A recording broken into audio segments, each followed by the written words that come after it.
চতুৰ্থ আইডিয়া জ্ঞান কৰ্ম সন্যাস যোগ ভাগকে পাৰয় তাৰ জলপান কৰি অপভাগ বায়ু থাকে হিঞ্চৰি ওপৰ ভাগত পানী থাকে তলৰ ভাগত বায়ু থাকে বায়ু বিচৰিত হৈ থাকে আহাৰ সংকোচে ইন্দ্ৰিয়ৰ হয় লয় যেতিয়া আহাৰ তুমি খাওঁতে কি হয় বাঢ়ি থাকে লাহে লাহে হজম হৈ পেলাই কম হৈ পৰে তাকে সংকোচ হৈ যোৱা বুলি ইন্দ্ৰিয়ত লয় হৈ যায় প্ৰাণতে অপান হোম আপুনি হয় ভিতৰে ভিতৰত তেতিয়া অপান বায়ু আহি যোৱা আপুনি আপুনি নিজেই শেষ হ'ব এহি মতে যজ্ঞ কৰি অৱশেষ খায় এইবিলাক শেষ হৈ যাব আগৰ কোৱাবিলাক আৰু পিছৰ কথাখিনি কৈছে এহি মতে যজ্ঞ কৰি অৱশেষ খায় সৰ্ব পাপে মুক্ত হৈয়া ব্ৰহ্ম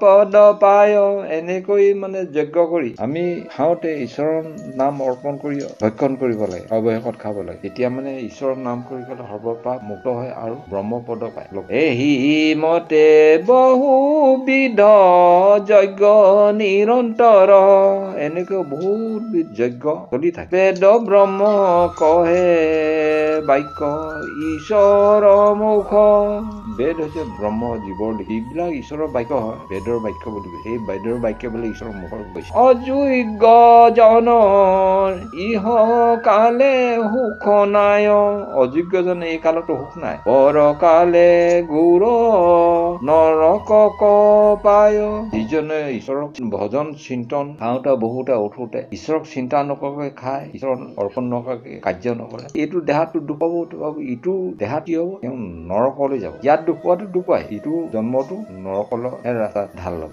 যদিও মনুষ্য হয় নৰকতহে যাব এহি মতে বিষ্ণৰ যজ্ঞতে কৰে নিষ্ঠ তথাপি হবাটো পৰে জ্ঞান যজ্ঞ শ্ৰেষ্ঠ এনেকৈ যিমানে যজ্ঞ নথাকক এখন মানে জ্ঞান যজ্ঞটো শ্ৰেষ্ঠ বুলি কাৰণ মানুহ জ্ঞান অশেষ অৱশ্য সৰ্বতে আছয় কৰ্ম জ্ঞানৰ লগ সমস্ত পৃথিৱীত যিমান কৰ্ম আছে সমস্ত কৰ্মবিলাক জ্ঞানৰ লগত আছে গুৰু মানি জ্ঞান লৈবা উপদেশ তত্ত্ব জ্ঞানী এজনক লগত লৈ পেলাই তেওঁ উপদেশ লৈ পেলাই সেই তত্ত্ববিলাক ল'বলৈ কৈছে হেহি গুৰু হেহি হৰি কৰিয়ে কমতি সেইজনে গুৰু সেইজনে হৰি আমি এতিয়া গুৰু কোন হৰি কোনটো আমি চকুৱেতো নেদেখো যিজনক আমি গুৰু বুলি মানো তেওঁকেই গুৰুজনকে হৰি বুলি একেলগ কৰি মনত ল'বলৈ গৈছে তেবেহে ভকতি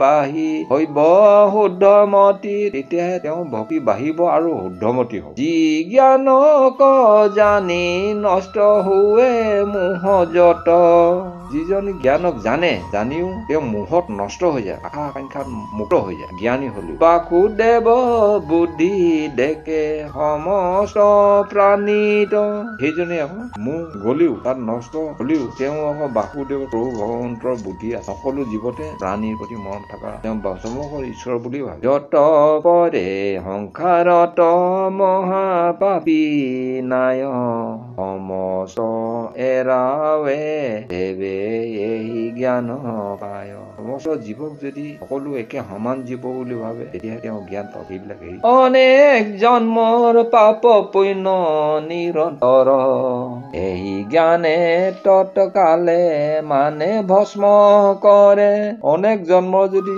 এইটো দেহাৰ থকা উপৰিও আকৌ কি জন্ম ধৰিছিলো তাতো যদি পাপ আৰু পুণ্য কৰিছিলো সমস্ত যেতিয়া হৃদয়ৰ ভিতৰত ভক্তি ভাৱ আহি যাব ভক্তি ভাৱ আহি যোৱাৰ পিছত তেওঁ সকলো লগতে তৎকালে মানে ডিঙিততে মানে সকলো ভস্ম হৈ যাব কিন্তু প্ৰভু ভক্তি মানে একান্ত মানে ভক্তি কৰিব লাগে যেহন বিষ্টৰ খেৰত হৈ আছে দমাই অল্প অগ্নি লাগি দৰ্জন মাত কৰে চায় তেনেকে কৈছে আমি আগত কৈ গৈছো যেনে বহু জন্মৰ আগতে পাপ পুণ্য কিবা কিবি কৰি মনুষ্য জন্ম পাইছো মনুষ্য জন্ম পায়ো যদি ঈশ্বৰক ভক্তি ভাৱে দৃঢ় একান্ত মানে যদি ভক্তি কৰে ঠিক তেনেকৈ আকৌ এটা উদাহৰণ দিছে প্ৰভু ভগৱন্তে যেনেকে বহুত খেৰ একেলগে দমাই থৈ দিছে সেই খেৰখিনি যদি অকমান অগ্নি তাত লগাই দিয়ে, জুই লগাই দিয়ে, জুই লগাই সেই ইমান খেলো খন্তেকতে ছাই হৈ যাব। আমাৰ পূৰ্বত কোনটো দেহত কি পাপ পুণ্য কৰিছিলো একো গম নাপাওঁ। এইটো দেহত থাকোতে যদি আমি সকলোখিনি ঈশ্বৰৰ প্ৰতি একান্ত ভক্তি কৰি ঈশ্বৰৰ তত্ত্ব জ্ঞান লৈ সকলোকে ঈশ্বৰময় যদি দেখো, তেতিয়া মানে এই আগৰ পাপ পুণ্যখিনি শেষ হৈ আকৌ পুণ্য ভাগলৈ আগবাঢ়ে। প্ৰবৃত কাৰণ তাহেন নাহি সংসাৰত শ্ৰদ্ধাৰতি সহিতে আৰতি কৰি বুদ্ধি। যদি হেঁপাহ হ'ব লাগে ঈশ্বৰৰ প্ৰতি হেঁপাহ কৰিব, যদি ঈশ্বৰৰ শ্ৰদ্ধা কৰিবলৈ কাৰণে হেঁপাহ কৰিলে মানে হাৰ্টি শুদ্ধমতি হ'ব, শুদ্ধ বিচাৰ। জ্ঞানে নিত অভ্যাসে আপুনি হুৱে সিদ্ধি। জ্ঞানটো নৈতিক নৈমিয়াতিক অভ্যাস কৰিব লাগিব, তেতিয়া অন্তৰখন শুদ্ধ হ'ব। বিনা গুৰু অজ্ঞানে কৰে অহংকাৰ। সেইজনকো গুৰু হ'ব লাগিব। গুৰু আশ্ৰয় নোলোৱাকৈ যিবিলাক জ্ঞানী হয় তেওঁ আকৌ অহংকাৰী হয়। শ্ৰদ্ধা আসক্তি বুদ্ধি দুয়ো নাহি তাৰ। বিনা গুৰুৰ অজ্ঞানে কৰে অহংকাৰ। শ্ৰদ্ধা হাৰ্দিক বুদ্ধি দুয়ো নাহি তাৰ। যিজনৰ মানুহৰ গুৰু নথকাই জ্ঞান পায়, তেওঁ মানে শ্ৰদ্ধা বুদ্ধি দুয়ো নাথাকিব। গুৰু নাহি লোক দেখি কৰ্ম কৰ। তেওঁ গুৰু নাই, কৰ্ম কৰে। কুঞ্জুৰৰ থানে যেন তাৰে হীন।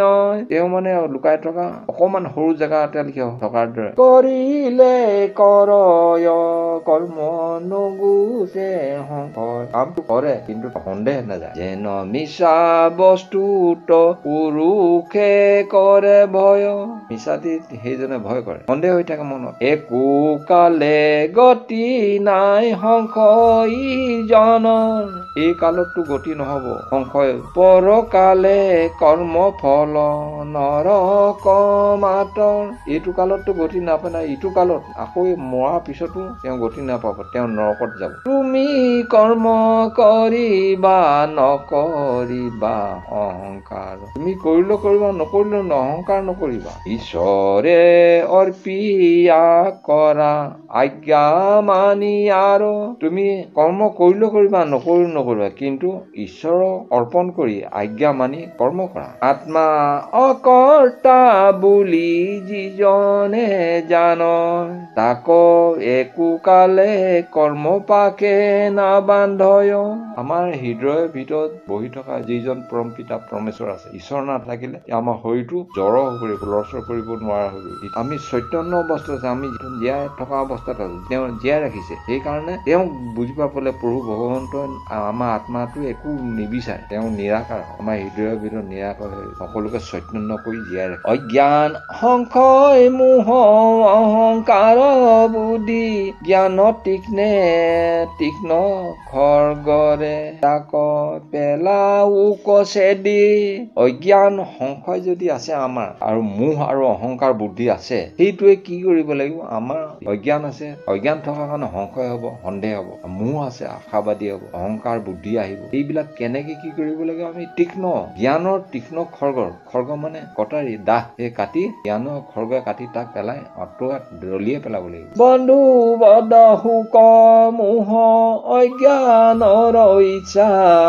যদি বন্ধু বৰ্গ বধ হয়, ঘৰৰ কোনোবা এজন মানুহৰ মৃত্যু হয়, আমি সুখ কৰো, দুখ কৰো। কিহৰ কাৰণে? আমাৰ অজ্ঞান জ্ঞান নোহোৱাৰ কাৰণে আমি দুখ কৰো। সংশয়ক এৰি যুজা যত আছে মিছা। সেইবিলাক যিটো আমি সংশয় কৰো, সন্দেহ কৰো, তাৰ লগত যুদ্ধ কৰি পেলাই সকলো মিছা বুলি আমি এৰি দিব লাগে। কয় গোবিন্দ মিছে মহিমা কৃষ্ণৰ, গকুল ঢাকিয়া যিটো ৰাখিল মন্দৰ। বাম হাতে হাত দিন গোবৰ্ধন ধৰি, লীলায়ে গোৱাল গৰু ৰাখিলা মুৰাৰী। 7 দিন গোবৰ্ধন পৰ্বতটো ধৰি ৰাখিছিল। প্ৰভু কি ভগৱানৰ লীলা! তেওঁ গৰু গোৱাল সকলো সেই গোবৰ্ধন পৰ্বতৰ তলত ৰাখিছিলে 7 দিন 7 ৰাতি। কিয় ৰাখিছিলে? ইন্দ্ৰই মানে বৰষুণ দি আছিলে, দিন ৰাত 7 দিন 7 ৰাতি বৰষুণ দি আছিল। তেতিয়া গোবৰ্ধন পৰ্বতটো প্ৰভু ভগৱন্তই বাওঁহাতে ধৰি ৰাখিছিলে। ইন্দ্ৰৰ পূজা যদি আপুনি বুজিলা, আপু কোনে বুজিবে ইটো এইটো ঈশ্বৰৰ লীলা। ইন্দ্ৰক যিজনে পূজে তেওঁ নাজানে যে সেইবিলাক ঈশ্বৰৰ লীলা বুলি। যুদ্ধ হাৰি ইন্দ্ৰে নাম থৈলা গোবিন্দ, হিৰে ধৰো মই টান চৰণ অৰবিন্দ।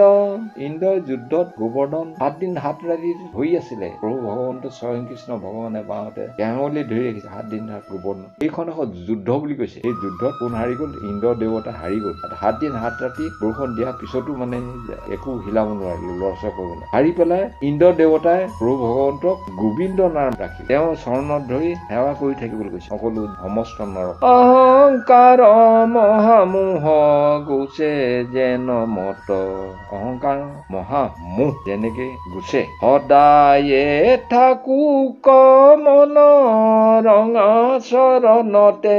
তেওঁৰ ৰঙা চৰণত আমি সদায় সেৱা কৰি থাকিব লাগে। দিন ভৈলে যি যি কৰ্ম প্ৰৱতাবে নৰ, দিন হলে যি যেনেকে ৰাতিপুৱা পৰা গধূলি আমি যি যি কৰ্ম কৰো, শয়নত থাকে সেই কৰ্ম ভিতৰ।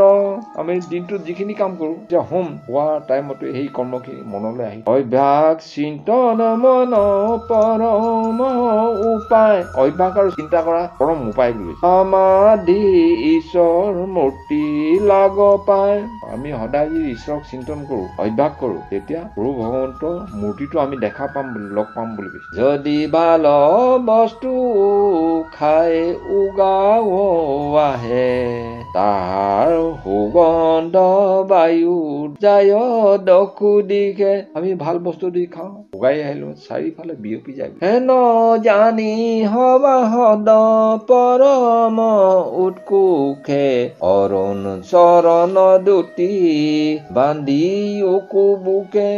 আমাক সকলো জনকে কৈছে অৰুণ মানে নতুন, তেওঁ চৰণ দুটি তেওঁ আমাৰ বুকুত ৰাখি পেলাই আমি স্মৰণ কৰিব লাগে। হৃদে ৰূপ ধৰা লোৱা হৰি নাম, হৃদয়ত ৰূপ লোৱা আৰু ঈশ্বৰৰ নাম লোৱা। কলি যুগ নাম বিনে গতি নাই আন, কলি যুগত ঈশ্বৰৰ নামৰ বিনে একো গতি নাই। অপাৰ সংসাৰ পাইব মহা সুখে, ৰাম কৃষ্ণ ডাকি উক মুখে। হৰে ৰাম ৰাম ৰাম কৃষ্ণ কৃষ্ণ হৰে হৰে, হৰে ৰাম ৰাম ৰাম হৰে হৰে। 4ৰ্থ অধ্যায় সমাপ্ত।